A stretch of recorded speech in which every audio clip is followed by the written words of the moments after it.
Hello and welcome to IU NewsNet Daily. I'm Katherine Patterson. And I'm Tyler Vaundry. Today we tell you about a new sorority on cease and desist order in the upcoming student government election. And later, Tyler gives us an update on IU athletics. NewsNet Daily begins now.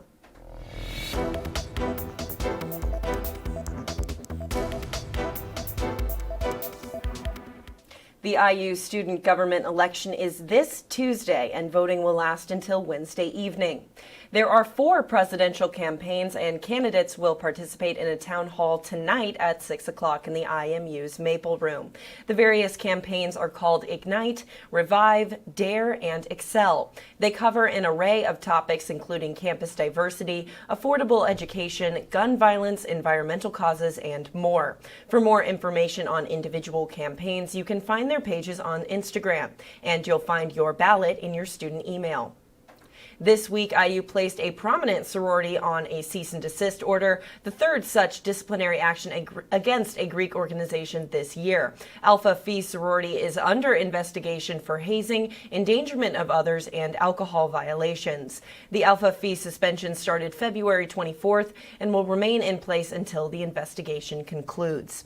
Indiana pharmaceutical giant Eli Lilly announced it's dropping the cost of the company's most commonly used insulin, a move applauded by President Joe Biden.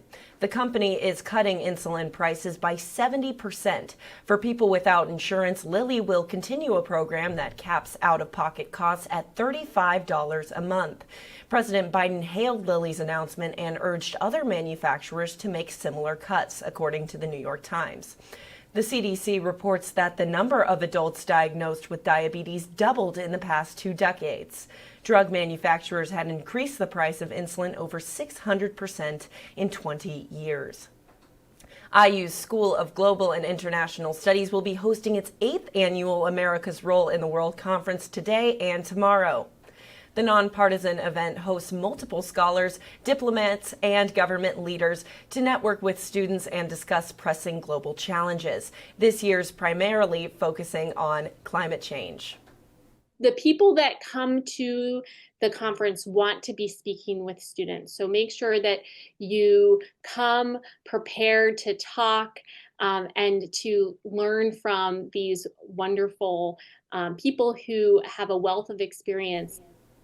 Students are required to register for the event in order to attend.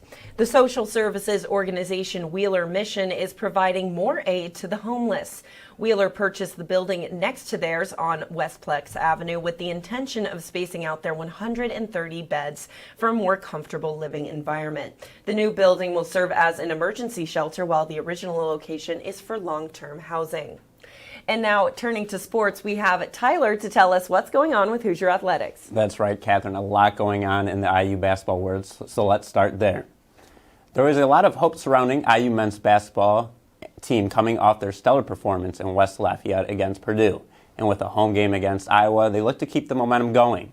However, that was not the case Tuesday night. Actually, it was maybe the worst home loss all year for the Hoosiers. Indiana suffered a 90-68 loss against the Hawkeyes, moving them to 11-8 in Big Ten play and 20-10 overall. The Hawkeyes pushed the lead to as much as 25 points and did not look back as they ran the Hoosiers off the court. The Hoosiers will look to bounce back against Michigan. Turning over to women's basketball, the Hoosiers racked up multiple Big Ten honors following their historic regular season performance. Head coach Terry Moran won Big Ten Coach of the Year. She led the Hoosiers to a 26-2 regular season along with a perfect 16-0 home record. It was her second time winning the award. Mackenzie Holmes walked away with Big Ten Defensive Player of the Year and a unanimous First Team nod. Grace Berger was named First Team All-Big Ten as well. Chloe Moore-McNeil, Sydney Parrish, Yarden Garzone, and Sarah Scalia were also awarded Big Ten honors this week.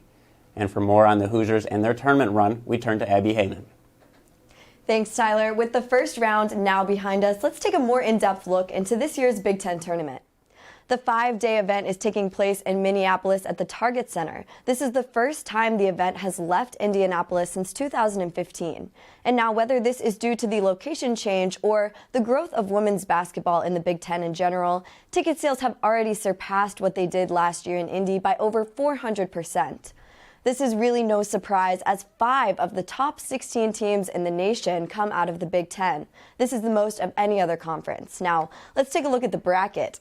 After the first round yesterday, Penn State and Rutgers will be moving on to round 2 after defeating Minnesota and Northwestern.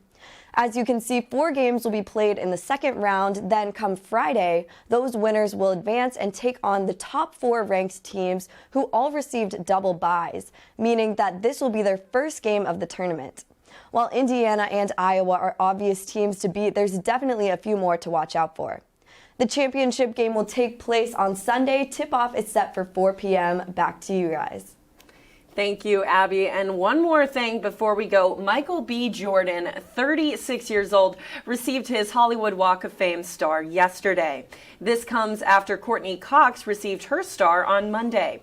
Jordan has been acting for more than 2 decades and has also been a producer. He stepped into a director role for the movie Creed 3, which comes out in theaters tomorrow. Well, I'm definitely going to make sure I take a look at that movie. It looks super awesome.